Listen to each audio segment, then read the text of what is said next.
بسم الله الرحمن الرحيم، والصلاة والسلام على أشرف المرسلين.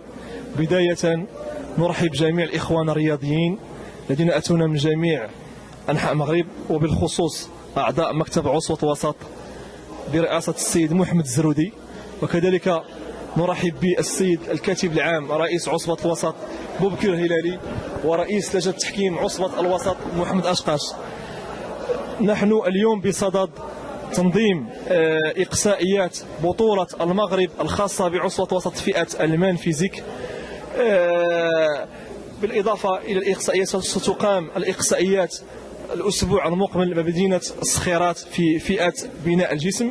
بهذه المناسبة نشكر جميع الإخوان الذين ساهموا في نجاح هذا العرس الرياضي، وكذلك نشكر الجمهور الرياضي الكريم، ونتمنى التوفيق للجميع. وشكرا بالخصوص لصحيفة أو موقع كيمسة بريس أو تيفلة بريس على هذا المبادرة الطيبة، وبالخصوص الصحفي والمراسل الكبير ياسين حجي. كنشكر اولا الصحافه على هذه البادره الطيبه التي تقوم بها في للنهوض برياضه كمال الاجسام في المغرب، وخاصه عند عصبه الوسط. اما فيما يخص المعايير التي نعتمد عليها، فهي بالنسبه للمان فيزيك هناك عده معايير. اولا التناسق العضلي، بالاضافه الى ماشي ضخامه الكتله العضليه، وانما التناسق في العضلات. كيف يتم اختيار الثلاثه الاوائل؟ هناك 5 حكام يقومون بعملية التنقيب على البطل الذي يحتل الرتب الأولى والثانية، والذين سوف يشاركون في نهائيات بطولة المغرب إن شاء الله بمدينة برقرية. كما أشكر جميع الحضور الكريم، وأشكر الأبطال الذين ساهموا وارتحلوا إلى مدينة الخميسات للمشاركة في هذه التظاهرة الرياضية التي تنظمها عصبة الوسط تحت إشراف الجامعة الملكية المغربية لبناء إخوان الرياضيين رياضيات مدينة الخميسات. الحمد لله الرياضة هنا في الخميسات ولات بصراحة الأمور تطورات وصبحت يعني عندها واحد قيمة خاصة باهتمام الشباب بهذه الرياضة بناء الجسم والفيتنس.